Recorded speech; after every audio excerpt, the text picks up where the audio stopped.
नमस्कार मैत्रिणींनो. आपल्या घरात हे असे भरपूर ब्लाऊज पीस पडलेले असतात. प्रत्येक वेळेला ओटीत आपल्याला एकतरी ब्लाऊज पीस अजूनही मिळतो. सगळेच जण काही वेगळ्या वस्तू देतात असं नाही. तर हे साठलेले ब्लाऊज पीस असतात, याच्यापासून काय करायचं?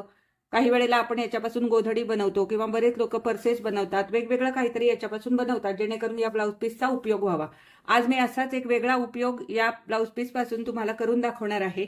मी एक वेगळ्या प्रकारची पिशवी शिवणार आहे आणि ही पिशवी अशी आहे की ही रुमालासारखी अगदी छोटासा फोल्ड करून आपल्या पर्समध्ये आपण कॅरी करू शकतो किंवा पुरुषांना न्यायची असेल तर खिशात सुद्धा रुमालासारखी ही ठेवून नेता येईल. याची घडी अगदी छोटीशी होते. तर अशा प्रकारची पिशवी मी आज तुम्हाला या ब्लाऊज पीस पासून शिवून दाखवणार आहे. हा ब्लाऊज पीस खूपच चुरगळलेला होता म्हणून मी थोडीशी इथे इस्त्री करून घेतलेली आहे. आता हे साईडचा जो भाग आहे हा मी आधी व्यवस्थित कट करून घेते जेणेकरून मला माप टाकायला सोपं जावं.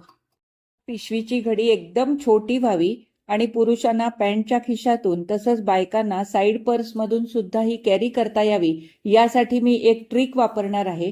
त्यामुळे हा व्हिडिओ शेवटपर्यंत नक्की बघा. आता याची उंची घेणार आहे मी 19.5 इंचावर. तुम्हाला हवं तर तुम्ही कमी उंचीचं पण ही पिशवी बनवू शकता. इथे 19.5 इंचावर खूण केली.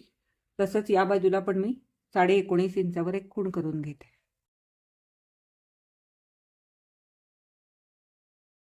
हा एवढाच ब्लाऊज पीस मला पिशवीसाठी लागणार आहे. आता हा मी कट करून घेते. हा झाला पिशवीचा मेन भाग. आता आपल्याला याच्यासाठी पट्टे लागणार आहेत. तर पट्ट्याची रुंदी मला हवी आहे 4.5 इंच आणि लांबी हवी आहे 14.5 इंच.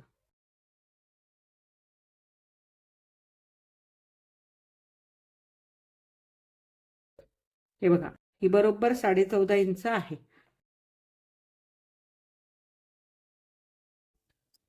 हा एवढा जो कपडा आहे हा आपला शिल्लक राहणार आहे.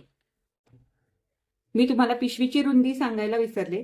पिशवीची रुंदी पण आपल्याला 14.5 इंच लागणार आहे. पण ती तेवढी मिळते का मला बघायला लागेल. हे बघा, ही पण बरोबर 14.5 इंच मला मिळालेली आहे. हे खरं तर योगायोगाने घडलंय. मी कुठेही हे मोजून मापून केलेलं नाही. आता हा मी मधोमध असा कापून घेते म्हणजे याचे 2 तुकडे होतील. आणि हे झाले पट्टे.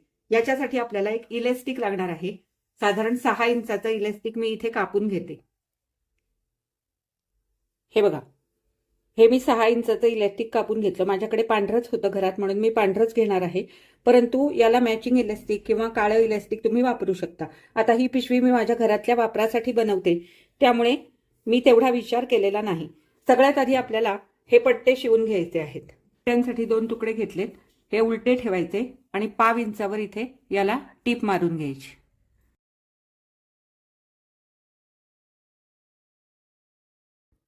आता हा बेल्ट आपल्याला उलटा करायचा आहे.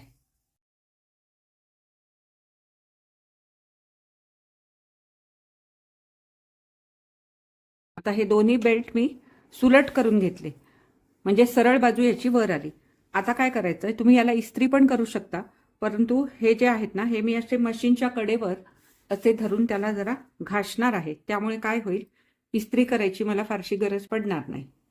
हे अशा प्रकारे घासायचे दोन्ही बाजूनी आणि हे असं करून घ्यायचं आणि याच्यावर दोन्ही बाजूने टीप मारून घ्यायची.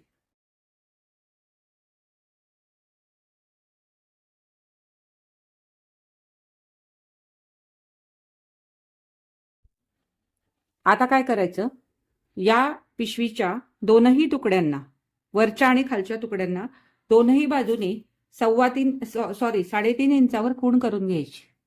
इकडनं 3.5 इंचावर खूण करायची आणि इकडनं पण 3.5 इंचावर खूण करून घ्यायची. जसं इकडे केलं तसंच या भागाला पण करून घ्यायचं.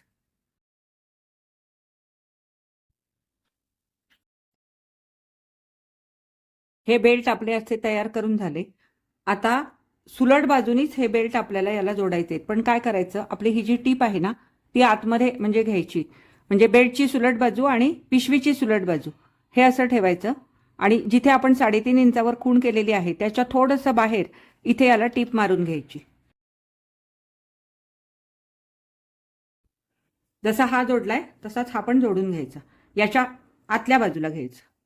हे असं ठेवायचं आणि आतल्या बाजूला हे इथून बाहेर इथून आत.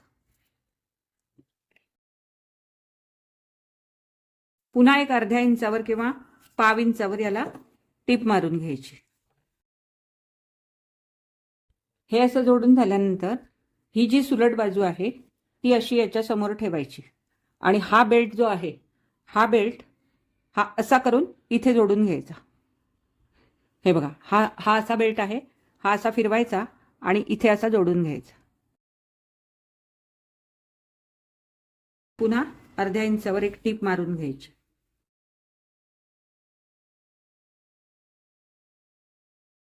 जसा हा जोडला तसाच आता आपल्याला इकडचा जोडायचा आहे.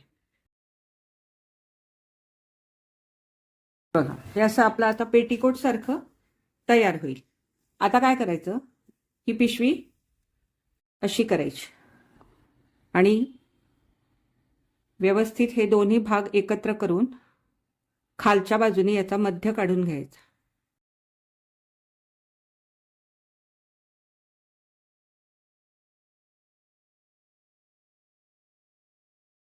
हा मध्य काढून घेतला.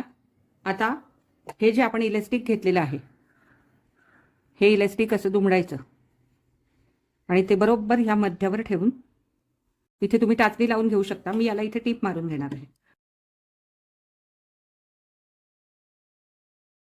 आता तीनही बाजूने हे आपल्याला शिवून घ्यायचे. हे इथून शिवायला सुरुवात करायची, इथून खालून खालून खालून शिवून घ्यायचे. इथपर्यंत आपल्याला तीनही बाजू या शिवून घ्यायच्या. फक्त वरची बाजू आपल्याला मोकळी सोडायची आहे.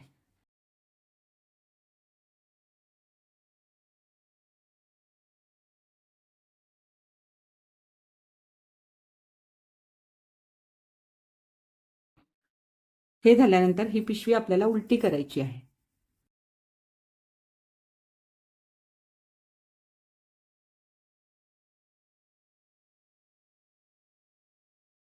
बघा, आता ही पिशवी आपण उलट पुन्हा करून घेतली.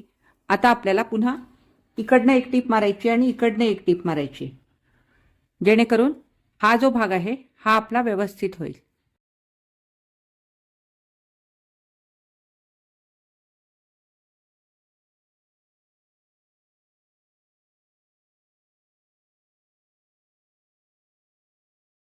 आता इथून आपल्याला दोन्ही बाजूनी 3.25 इंचावर खूण करून घ्यायची.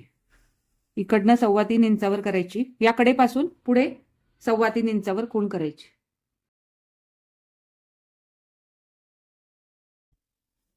आणि जिथे आपण खूण केली आहे तिथे हे आपल्याला असं दुमडायचंय. वाटलं तर इथे एक तुम्ही टाचणी लावून घेतली तरी सुद्धा चालेल.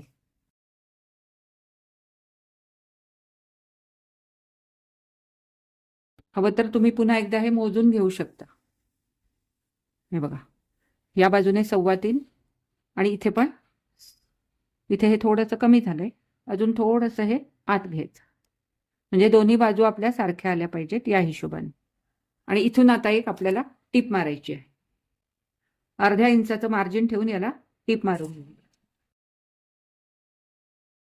याच्यामुळे काय होतं, याच्यामध्ये भरपूर सामान तुम्हाला ठेवता येतं.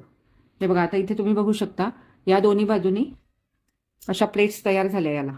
हे बघा, आता ही पिशवी आपल्याला पुन्हा सुलट करायची आहे.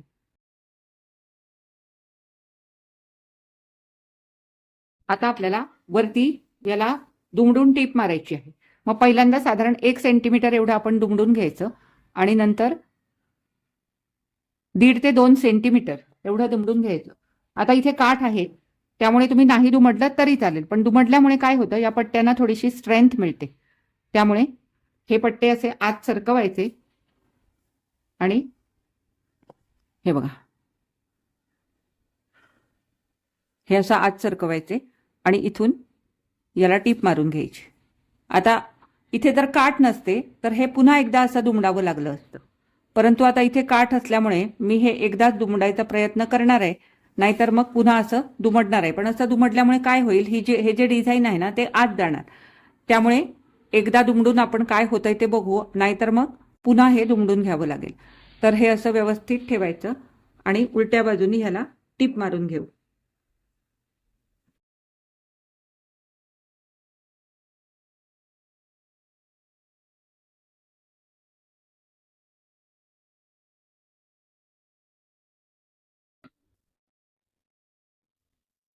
हे बघा, आता हे जर अजून आतमध्ये दुमडलं तर ही डिझाईन जाईल, म्हणून मी काय करणार, आता इथे वरून एक ह्याला पुन्हा दाबटीप मारून घेणार. जर तुमचा प्लेन कपडा असेल तर मात्र तुम्ही हे अजून असं दुमडून इथून त्याला टीप मारून घेऊ शकता. हे बघा असं. तर आता मी याला फक्त वरून एक अशी दाबटीप मारून घेणार आहे.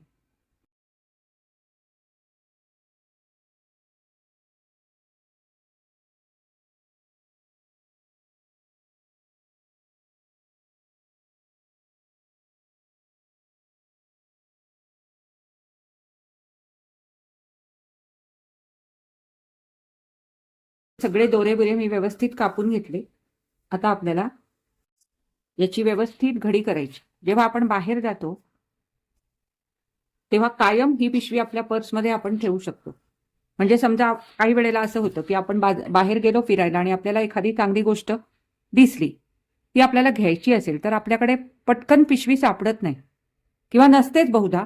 सामान आणायचं असेल तरच आपण मुद्दाम पिशवी घेऊन जातो. परंतु समजा नुसतंच फिरायला गेलोय आणि आपल्याला काहीतरी घ्यावंसं वाटलं तर त्या केसमध्ये ही अशी पिशवी जर आपल्या सोबत असेल तर आपण आरामात ती घेऊन जाऊ शकतो. आता हे असं दुमडायचं, हे असं दुमडायचं आणि हे बघा,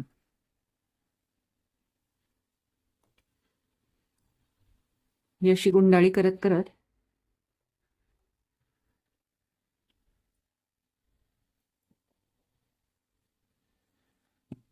हे जे आपण इलॅस्टिक लावलेलं आहे हे इलॅस्टिक याला व्यवस्थित असं घालून हे आपल्या पर्समध्ये आपण कायम ठेवू शकतो. हे बघा. आणि पुरुषांच्या खिशात सुद्धा, पॅन्टच्या खिशात सुद्धा हे आरामात मावतं. म्हणजे जेवढी आपल्या रुमालाची घडी होते तेवढीच या पिशवीची घडी होते. आता ही कोरी असल्यामुळे घडी थोडीशी मोठी झाली आहे, परंतु धुतल्यानंतर हे मऊ पडेल त्यावेळेला याची घडी अजून थोडीशी छोटी होईल. आणि दुसरं कारण असं की हे कॉटनचा कपडा असल्यामुळे हे थोडासा फुगलेला आहे, परंतु जर सिंथेटिक कपडा असेल तर याच्यापेक्षा सुद्धा छोटीशी घडी याची होऊ शकते. तर अशा प्रकारे घरात पडलेल्या ब्लाऊज पीस पासून तुम्ही अशा पिशव्या बनवून रोज वापरू शकता. यामुळे प्लॅस्टिकचा वापर पूर्णपणे बंद होऊ शकतो. मकर संक्रांतीच्या वेळेला वाण द्यायला जर अशा पिशव्या तुम्ही वापरल्यात तर वाण देणारे पण खुश होतील, वाण घेणारे पण खुश होतील आणि एक इको फ्रेंडली वाण दिल्याचं तुम्हाला सुद्धा मानसिक समाधान मिळेल. इथे मी इलॅस्टिकचा वापर केलेला आहे, परंतु तुम्ही इथे रबर बँड सुद्धा वापरू शकता. ही जी पिशवी आता मी दाखवते ही माझ्या भाचीने मला संक्रांतीचं वाण म्हणून दिलेली होती आणि त्याच्यावरूनच ही पिशवी शिवायची मला आयडिया मिळाली. तर एकंदरीत आजचा हा व्हिडिओ तुम्हाला कसा वाटला हे मला कमेंट करून अवश्य कळवा. आवडला असेल तर लाईक करा, जास्तीत जास्त शेअर करा. माझ्या चॅनलवर नवीन असाल तर चॅनलला सबस्क्राईब करून सोबतचं बेल आयकॉन दाबायला अजिबात विसरू नका. आता आपण पुन्हा भेटू अशाच एखाद्या छानशा नवीन व्हिडिओमध्ये. तोपर्यंत मी तुमचा निरोप घेते. धन्यवाद.